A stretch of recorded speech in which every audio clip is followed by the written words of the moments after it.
Assalamualaikum warahmatullahi wabarakatuh. Perkenalkan, nama saya Arya Bagas Eka dengan NIM 240171125. Video kali ini saya akan menjelaskan sebuah materi tentang konsep kriptografi dan implementasinya dari metode klasik ke metode modern.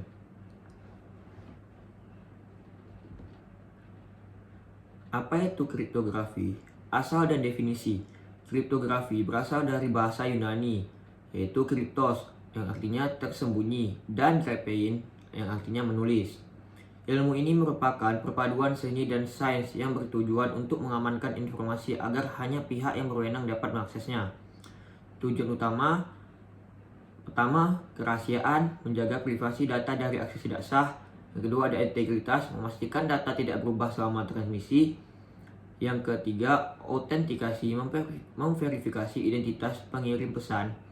Yang keempat, ada penyangkalan, mencegah pengirim menyangkal pengiriman pesan. Sejarah dan evolusi kriptografi dapat kita lihat. Ini sejarah dan evolusi kriptografi. Yang pertama, ada sandi Kaisar. Julius Caesar merupakan kiper sederhana untuk komunikasi militer, mengganti setiap huruf dengan huruf yang berjarak tetap dalam alfabet. Yang kedua adalah alat Skytel.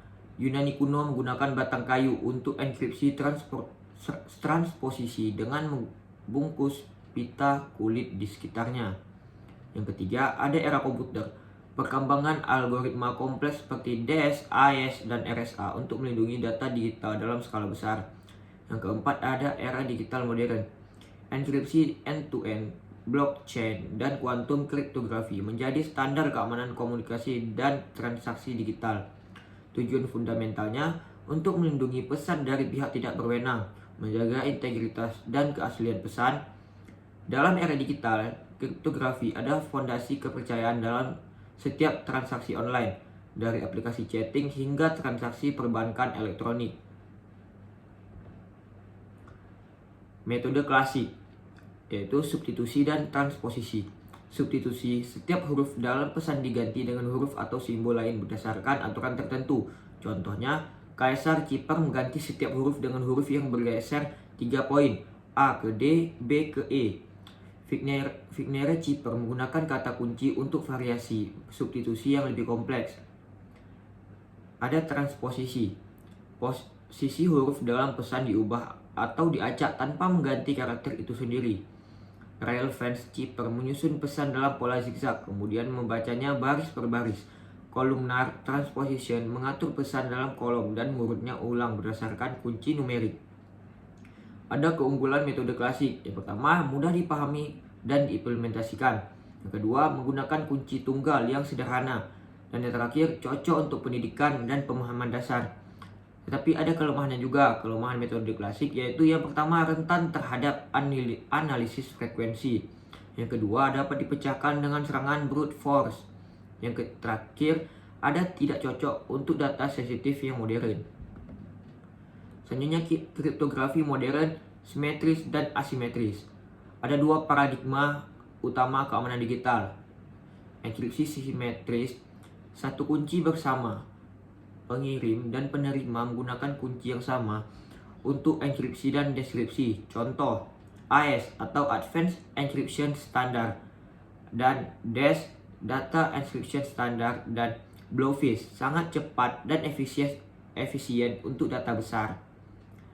Kecepatannya, pemrosesan cepat, efisiensi ideal untuk data volume besar. Tantangannya, distribusi kunci yang aman. Selanjutnya ada enkripsi asimetris.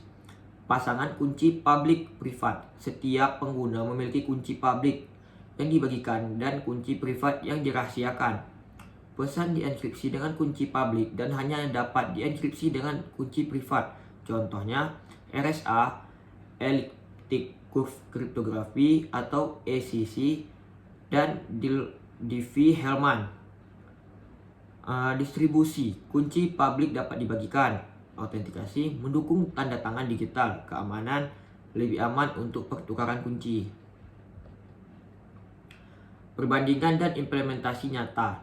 Simetris, cocok untuk enkripsi data dalam jumlah besar dan komunikasi berkecepatan tinggi karena proses komputasinya lebih ringan.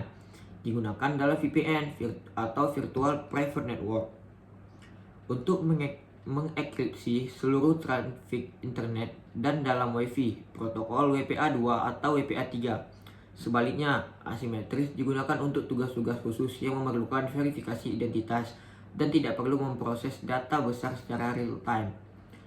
1. Pertukaran kunci awal. Asimetris digunakan untuk secara aman mengirim kunci simetris kepada pihak lain, mengatasi tantangan distribusi kunci. Kedua, tanda tangan digital. Asimetris memungkinkan pengirim menandatangani pesan dengan kunci privat dan penerima memverifikasi dengan kunci publik pengirim. Yang ketiga, sertifikat keamanan. Server web menggunakan pasangan kunci asimetris dalam sertifikat SSL atau TLS untuk membuktikan identitas mereka kepada klien. Yang keempat, HTTPS adalah kombinasi sempurna, asimetris untuk handshake awal dan pertukaran kunci, kemudian simetris untuk mengenkripsi data komunikasi aktual demi kecepatan maksimal. Kesimpulan dari kriptografi sebagai pilar keamanan digital. Perjalanan kriptografi dari metode klasik yang sederhana seperti sandi kaisar hingga algoritma modern yang sangat kompleks seperti AES dan RSA. Kriptografi telah berkembang pesat seiring dengan kemajuan teknologi dan meningkatnya kebutuhan keamanan data. Pemahaman konsep dasar kriptografi mulai dari substitusi, transposisi, enkripsi, simetris, hingga asimetris sangat penting untuk mengaplikasikan teknologi keamanan secara efektif dalam sistem informasi modern. Masa depan kriptografi. Ada tantangan dan peluangnya. Yang pertama, integrasi AI untuk mendeteksi ancaman. Kuantum kriptografi untuk keamanan tingkat baru. Post kuantum kriptografi untuk era komputasi kuantum. Dan blockchain dan desentralisasi keamanan. Kriptografi akan terus menjadi fondasi kepercayaan dalam ekosistem digital yang semakin kompleks dan terkoneksi. Hanya sekian yang dapat saya sampaikan berdasarkan konsep kriptografi dan implementasinya dari metode klasik ke metode modern. Apabila ada salah kata, saya mohon maaf. Wassalamualaikum warahmatullahi wabarakatuh.